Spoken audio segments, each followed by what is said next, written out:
eu sou Fábio Antônio da Silva, eu sou professor de filosofia e esse vídeo eu estou postando um registro de uma aula que eu dei para uma aluna minha de revisão de humanas para a prova do Enem 2021. Então, se você está estudando para o Enem, quiser dar uma olhadinha na minha aula, acho que vai te ajudar a resolver as questões. Então, bons estudos e boa sorte. Curte o vídeo aí. A gente está fazendo essa linha do tempo e a meta é chegar até os dias de hoje. Nós paramos no último encontro na Renascença. Eu falei sobre Renascença e estados absolutistas, né? Mais especificamente. Hoje a gente vai falar do fim da Idade Moderna e pretendo ir até Revolução Francesa. A história da humanidade em 40 minutos. Bom, a gente está vendo essa linha do tempo. O marco zero ali, ano zero, é o início da era cristã. Como você sabe, a gente está fazendo essa linha do tempo da filosofia ocidental, que começa lá com o pré-socrático, 600 a.C., vai ter aquela viragem com Sócrates, ali 469 a.C. Depois ainda a gente vai ver nos próximos encontros que todo conhecimento filosófico depois foi sendo especializado, de modo que no século XIX tem o surgimento de uma ciência especializada na sociedade, a sociologia, que daí a gente vai ver mais adiante lá, a partir de 1838, a partir da metade do século XIX, vai ser tratada como uma ciência específica, né? Depois a gente vai ver isso. Então a gente viu essa Idade Antiga e principalmente os primeiros séculos da Era Cristã, a Idade Média do século V ao XV, e agora a gente está vendo a Idade Moderna do século XV ao XVIII, mais especificamente o XVII e o XVIII, né, que a gente está tratando. Ainda falta a gente ver século XIX, XX e XXI. E dar um passinho para trás e ver esse recorte geral do Brasil a partir do século XVI, 1500, né, de descobrimento. Tem ainda o período pré-histórico, que a gente não vai tratar. Se tratar quando a gente estiver tratando do século XIX, que é o momento em que vão surgir estudos mais solidificados, assim, mais consistentes sobre esse período pré-histórico, pré-escrita, né? Sobretudo, né? Que tem aí a marca de 4.000 a.C., que a gente vai ter uma escrita solidificada, e aí sim pode falar de uma história escrita a partir de então, né? Então, todo esse período da pré-história até a escrita, a gente vai deixar em suspenso, tem deixado em suspenso. Também não é algo que tem caído muito no Enem, né? Então, a gente tem se focado em torno desse período cristão, no primeiros séculos cristãos. A gente viu o desenvolvimento da filosofia cristã lá na Idade Média, de toda aquela estrutura religiosa, teológica e política que se estrutura em torno da religião católica cristã. Pois bem, só estou resgatando o que a gente viu até aqui. Na Idade Antiga, a gente focou nessa origem homérica, né, do século VII a.C., essa tradição homérica que a gente pode dizer que é o começo da literatura e da história escrita, né, de certa forma. Aí os pré-socráticos, a partir do século VI, essa filosofia da natureza, essa tentativa desses pré-socráticos, tanto que em grego, physis significa natureza. Então eles eram físicos porque estudavam a natureza. É isso que significa até hoje, né, física. E aí a gente viu que no século IV a.C., surge a grande tríade da filosofia ocidental, ou seja, Sócrates, seu aluno Platão e depois dele seu aluno Aristóteles, né? A gente viu, grosso modo, como depois, com o domínio romano a partir do século VIII a.C., ou melhor, com o surgimento de Roma a partir do século VIII a.C., e a partir do século II a.C., o domínio romano, que passa a dominar todo o território que antes era grego, também acaba herdando essa tradição de pensamento grega e desenvolvendo um pensamento romano, propriamente romano, né? A gente viu que um dos principais expoentes dessa tradição de levar para os romanos a filosofia grega foi o Cícero no século II a.C. Depois, na Idade Média, a gente viu lá no século IV da Era Cristã a influência do Santo Agostinho no pensamento da Idade Média e do São Tomás de Aquino a partir do século XIII. Santo Agostinho retomando muito da filosofia platônica e convertendo esse Platão num cristão, e depois dele, então, lá no século XIII, já na baixa Idade Média, perdão, São Tomás de Aquino faz o mesmo com Aristóteles daí, né? Lembrando que a gente tinha visto, como naquele quadro do Rafael, a Escola de Atenas, como de certa forma o Platão e o Aristóteles têm filosofias distintas, né? E é interessante que aqui esses dois teólogos da Idade Média utilizaram essas distintas filosofias para dar uma justificativa racional ao pensamento religioso, a revelação, as palavras da Escritura, etc., procurando também nesses saberes filosóficos da antiguidade uma justificativa racional para esse pensamento hegemônico na Idade Média, que foi a escolástica, né, que é a vinda do agostinismo, e depois a patrística com Santo Agostinho, e depois a escolástica com São Tomás de Aquino, as vertentes, né? A gente viu também que a partir da Baixa Idade Média, ali no século XIII, XIV, principalmente do XV até o XVI, nós vamos ter o movimento renascentista, que tenta, de certa forma, resgatar os antigos e não tem uma ruptura propriamente com a igreja, mas tenta fazer uma renovação do pensamento intelectual europeu.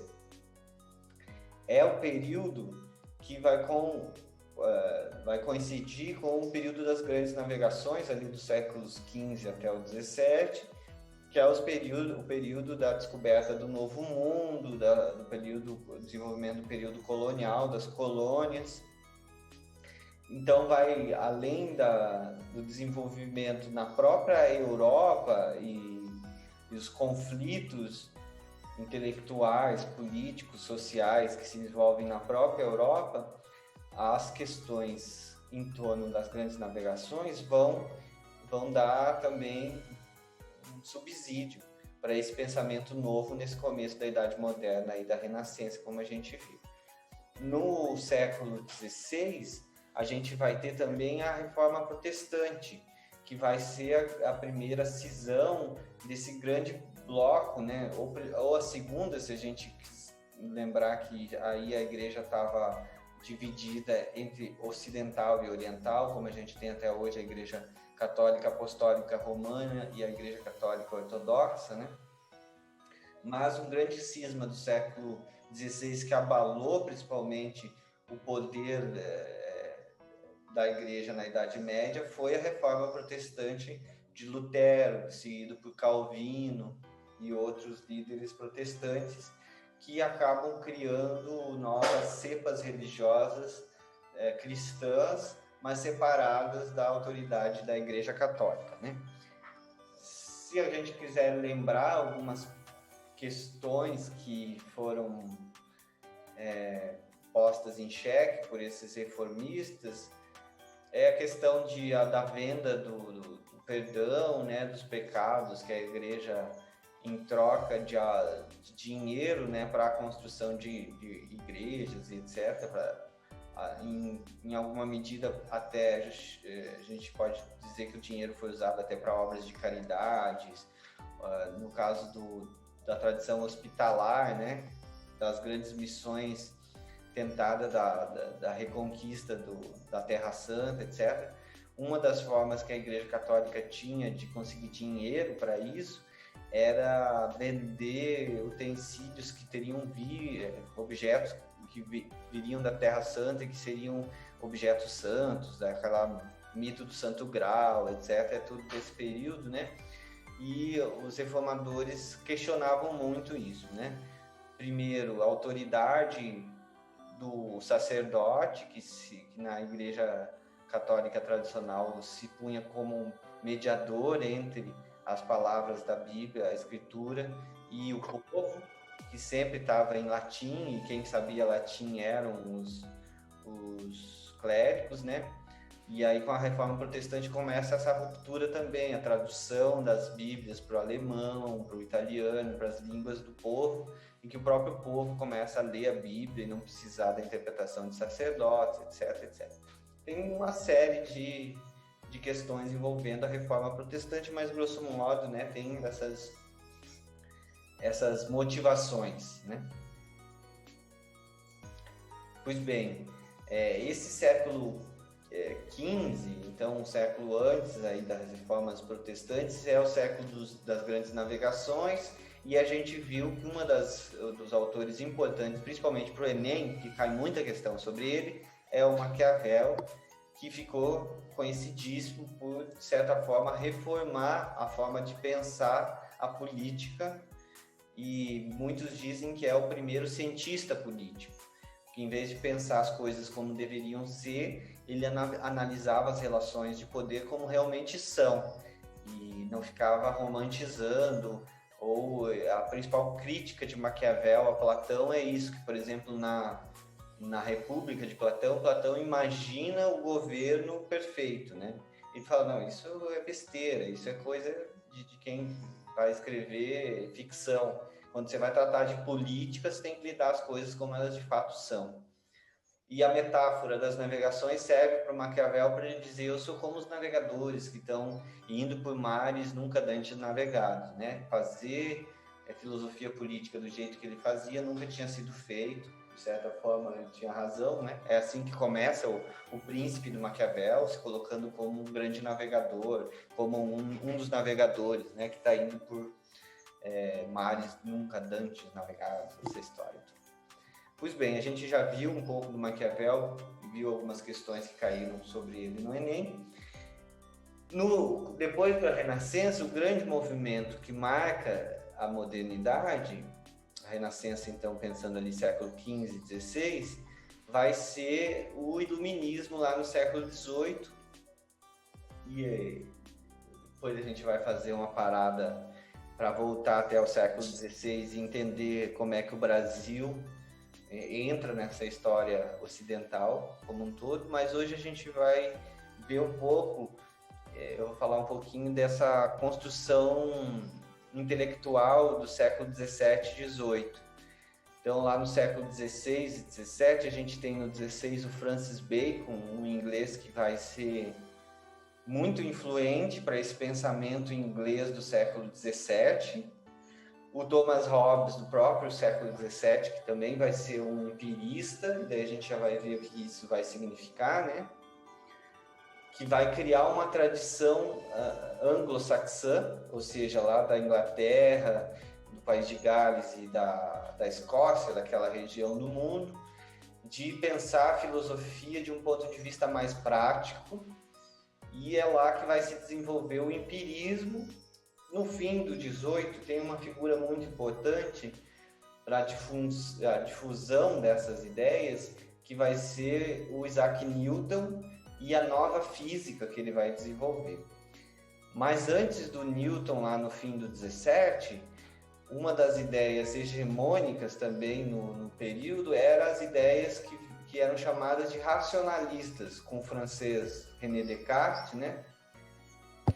e o holandês, português que foi para a Holanda, o Spinoza, que eram racionalistas. Então, a gente vai ver aí no século XVII essa disputa intelectual entre empiristas e racionalistas, e isso é um ponto muito importante para o Enem. São várias questões sobre essa relação na construção da Idade Moderna. Então, importante para o Enem esse conflito entre racionalismo e empirismo no século XVII, que vai desembocar no pensamento iluminista do XVIII. Lembra que eu tinha falado que para o Enem a gente pode entender antropocentrismo e humanismo como sinônimos. Mas há uma diferençazinha que agora a gente pode pontuar. Antropocentrismo está mais ligado com a Renascença, enquanto que o humanismo está ligado com o iluminismo. E aí a diferença entre eles dois ajuda também a entender um pouco da diferença entre renascença e iluminismo, né? Antropocentrismo, antropos é do grego homem, né? Antropomórfico, aquele que tem forma de homem, etc, né? Toda palavra que tem antropo se refere à humanidade, né? Antropologia, logia, estudo do homem, né? O da humanidade. Antropocentrismo, portanto, é colocar no centro o homem. Isso acontece lá na Renascença, esse começo do pensamento moderno, e o Francis Bacon é muito importante para a gente entender isso, na medida em que ele é que vão difundir a ideia de que nós devemos conquistar e domar a natureza. Numa visão muito misógina, o Bacon compara a natureza com uma mulher caprichosa que você tem que bater para ela obedecer. Veja só, qual que era a visão antropocêntrica do Bacon, né? E essa ideia, até hoje, é muito vigente, né? De que a gente precisa dominar a natureza, a gente precisa explorar ela para o nosso favor, e está muito presente porque o homem é o centro. Então, tudo no mundo foi feito para servir ao homem. Então, mas essa ideia do antropocentrismo, apesar de colocar o homem no centro e gerar muito avanço científico em determinado aspecto, né, por conta disso, não tinha uma ruptura propriamente com a ideia religiosa. Porque colocar o homem no centro do universo não quer dizer que o homem se basta a si mesmo, né? O homem é o centro da criação de Deus, então ele recebe todas as atenções de Deus, mas isso não faz dele independente de Deus. Então, de certa forma, ali na Renascença, não há um conflito entre religião e conhecimento e livre pensamento, né? Os livre pensadores estão tentando coadunar sempre a ideia religiosa com a nova forma de pensar. Já o humanismo característico aqui do fim do 17, desses autores como o Thomas Hobbes, o Descartes e o Spinoza, o Hobbes um empirista, Descartes e Spinoza um racionalista, o humanismo se difere do antropocentrismo porque, além de ele estar no centro, ele se basta a si mesmo. Então, o humanismo aqui, a diferença do antropocentrismo é que há aqui uma ruptura com a ideia religiosa de uma dependência do humano para com o divino. Aqui a gente pode pensar em uma ciência independente da religião. Aqui ela não é independente. Aqui você tem uma ciência, uma arte que independe da religião. Não se procura mais justificar a religião racionalmente. A racionalidade é uma coisa e a religião é outra. Começa essa separação entre pensamento científico, racional, filosófico de um lado e pensamento teológico, religioso de outro. Então, essa cisão é a marca desse humanismo, né? A separação do homem de Deus, vamos usar essa metáfora, tá bem? Uhum. Então, apesar de muitas vezes a gente poder usar como sinônimo, especialmente para resolver questões do Enem, há essa marca que diferencia o antropocentrismo como uma característica aqui do final da Idade Média, começo da modernidade, ou seja, da Renascença, e o humanismo, essa característica do iluminismo, beleza? Beleza.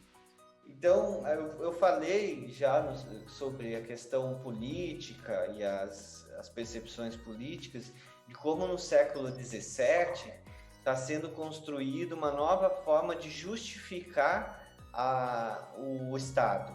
Então, o Thomas Hobbes, lá, né, também um da escola do direito natural, vai tentar, através do pacto social, legitimar o poder absoluto dos reis. Não, o rei tem poder absoluto porque a gente fez um pacto em que a gente atribuía a ele todo o poder, para ele ser o nosso magistrado, ou seja, para ele ser quem vai decidir entre as disputas dos indivíduos.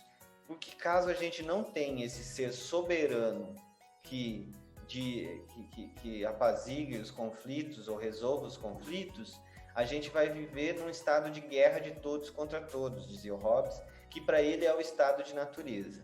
Mas para Hobbes, o estado de natureza não é algo que veio antes. Para Hobbes, o estado de natureza é um estado que está sempre presente.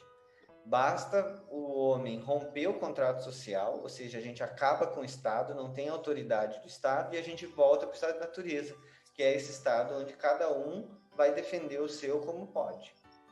Então, o medo do Thomas Hobbes era da guerra civil. Por quê? Na Inglaterra do século XVII, o que estava tendo era guerra civil.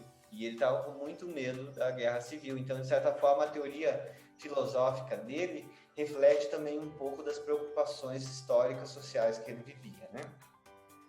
Depois do Hobbes, vai vir o Locke, no final do 17 já, com uma outra teoria do contrato social que não legitima um poder absoluto e dá margem no segundo tratado do direito, segundo tratado do Estado, do John Locke, a gente vê até um esboço de um direito à resistência, dizendo que o direito natural, o direito que é anterior ao contrato social, então o Locke identifica alguns direitos à propriedade, à vida, à liberdade como fundamentais e independentes de você ter um contrato social ou não. Direitos dados por Deus, nas palavras de Locke, né? Então, se um governante ele ameaça sua vida, sua propriedade e sua liberdade, para o John Locke você tem legítima motivação para resistir. E o John Locke está passando por esse outro momento histórico que é a Revolução Gloriosa inglesa, que depõe e cortam a cabeça do rei.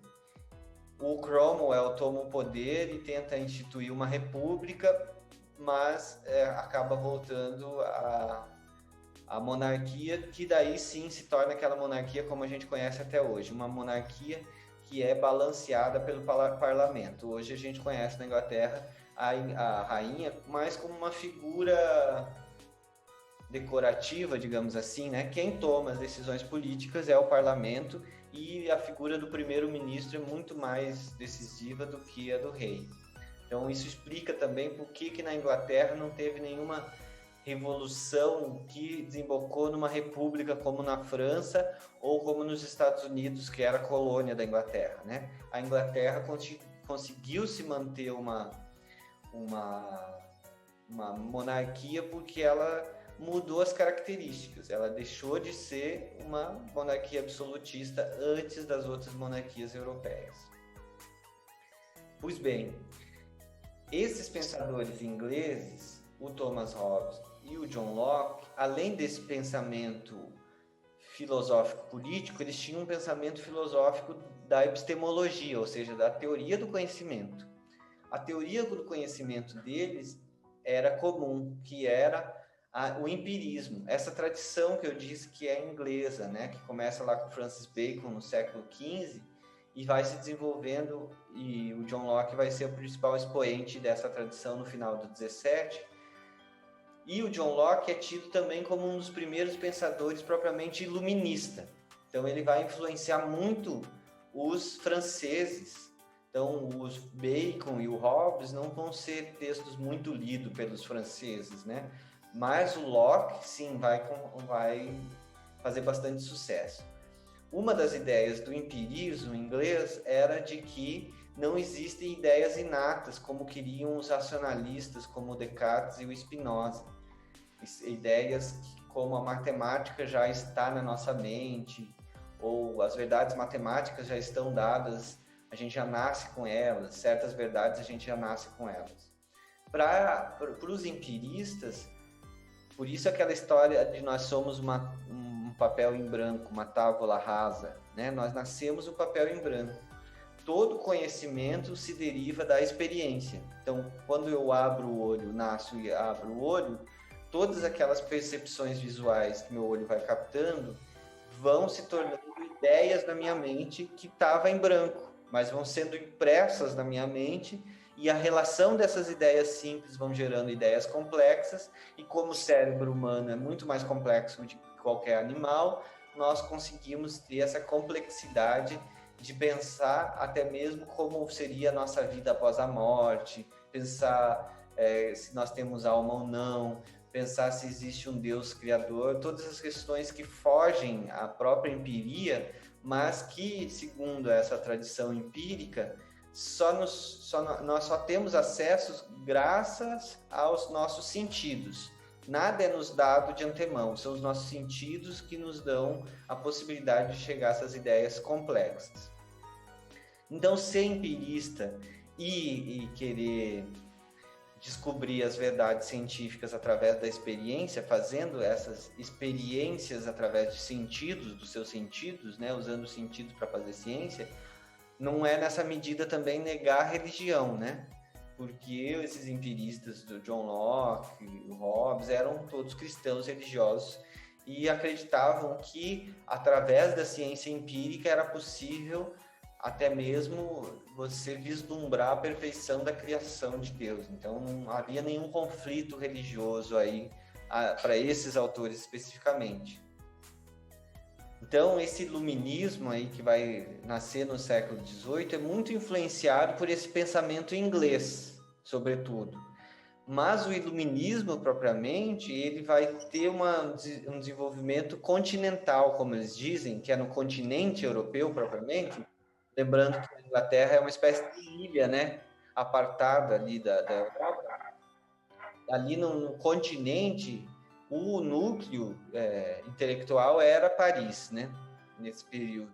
E os franceses, influenciados por Locke, mas também por Descartes e Spinoza, vão criar uma filosofia crítica, conhecida como iluminismo, que vai começar a colocar em xeque as bases desse pensamento religioso e vai começar a construir uma certa cisão entre o mundo religioso e o mundo da ciência.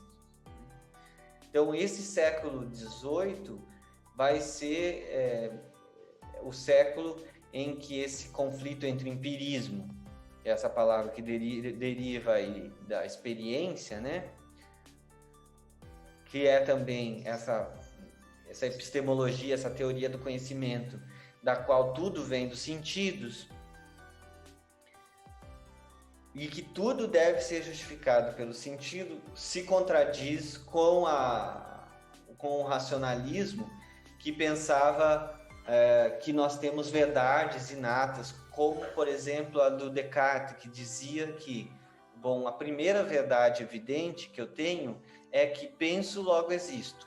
É a única verdade que eu consigo acessar. As outras verdades eu vou deduzindo dessa verdade.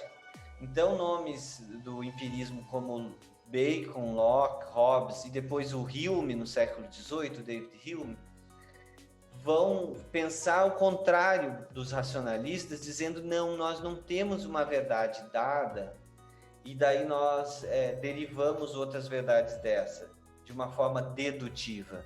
Pelo contrário, nós vamos na experiência, verificamos as coisas na experiência, e a partir daí nós induzimos verdades, de forma indutiva. Então, nessa disputa entre racionalismo e empirismo, se desenvolve uma forma de pensar que meio que coaduna esses dois lados, né? Então, você vai ter, aí de um lado, Descartes, Spinoza, na Alemanha tem o Leibniz, que vai ser um religioso e matemático, até hoje estudado por ter obras de lógica que são determinantes até para hoje o pessoal que mexe com programação de computador e tudo mais, e que tinha essa visão racionalista, que nós temos verdades dadas por Deus, da qual nós derivamos outras. De outro lado, você tem os empiristas como Berkeley, também religioso, veja, Locke e Hume, que vão defender que não, que nós somos essa tábula rasa, nós somos esse papel em branco, a nossa mente é composta das impressões sensíveis que nós temos no mundo. Ninguém nasce com nenhum tipo de conhecimento pré-existente. O conhecimento é desenvolvido, né? E aí, no final do 18, a gente vai ter o Kant, que vai ser determinante, porque ele vai fazer um meio termo. Então, ele vai ser meio que o autor que fecha ali o iluminismo e que, de alguma forma, consegue dizer, olha, vocês, os dois grupos estão certos. A nossa mente é racionalista e empirista. Os racionalistas, eles conseguem explicar uma parte da nossa mente e os empiristas outra parte. O Kant vai tentar coadunar e daí a gente vai conhecer, vai ser muito importante para a filosofia, principalmente do século XIX, porque ele vai escrever ali no finalzinho do 18, as críticas, né? Crítica da razão pura, crítica da razão prática. Então, Kant vai ser um divisor de águas na filosofia moderna, vai ser quem fecha a tampa ali da filosofia moderna, vamos dizer, o último moderno, vamos dizer que é o Kant. Depois do Kant, todo mundo é contemporâneo.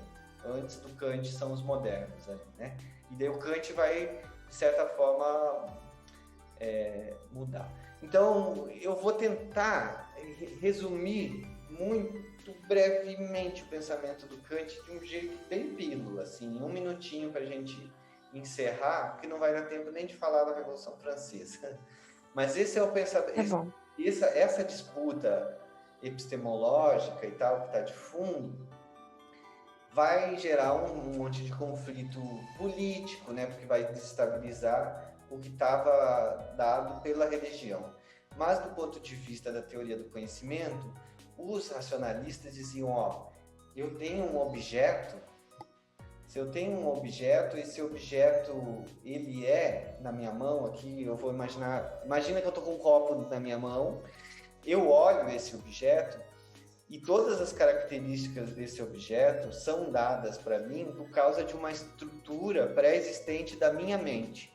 A minha mente tem verdades inatas, estruturas inatas de conhecimento que me permitem conhecer o copo como eu conheço. Então, quando eu pego o copo na minha mão e sinto, esse conjunto de conhecimento que os sentidos me dão, na verdade, são tudo fruto de uma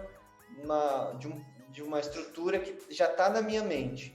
Então, eu não conheço propriamente o objeto copo. Eu conheço o que a minha mente identifica como isso que eles chamam de fenômeno, né? Isso que é fenômeno em grego significa aquilo que aparece, né? Então, aquilo que aparece para mim vem da minha mente, segundo esses racionalistas, grosso modo. Os empiristas, a gente viu que é o contrário. Eu consigo chegar no copo, eu alcanço o copo. Como que eu conheço o copo de fato? Eu conheço pelos 5 sentidos. São o toque, o cheiro, a visão da forma e tal desse copo, que me permite ter um conhecimento científico mesmo. Eu analiso, eu peso, eu consigo falar da detalhes qualitativos e quantitativos desse copo, etc, etc. Então, isso é conhecimento, não existe nada inato. É os sentidos que me dão esse conhecimento. Os racionalistas vão dizer, você está se enganando, ó. Se eu olho para o Sol, eu vejo uma bolinha de uns 2 centímetros de diâmetro. O sentido está me dizendo que o Sol tem 2 centímetros de diâmetro. Então, se o conhecimento vem dos sentidos, então o Sol tem 2 diâmetros. Agora, já que eu tenho uma racionalidade inata que me faz fazer relações a ponto de perceber que, na verdade, o Sol está a 2 centímetros, esse raio ou esse diâmetro de 2 centímetros, para mim é uma questão da distância que eu estou com ele, é produto da minha racionalidade e tal. E eles ficavam nessa disputa. O Kant vem e diz, a verdade é uma, a gente nunca vai alcançar o objeto em si. Então, a coisa em si, o copo, a gente nunca vai alcançar. A gente só vai alcançar a verdade dada pela estrutura da razão. Por isso que ele faz a crítica da razão pura. E daí ele descreve, né, a nossa mente com faculdade, sensível, inteligível e tal. Então, na verdade, a gente não conhece o copo em si, mas a gente conhece um fenômeno criado pela nossa mente. Então, mas não é o Kant ali, então ele tenta achar um meio de campo entre empiristas e racionalistas.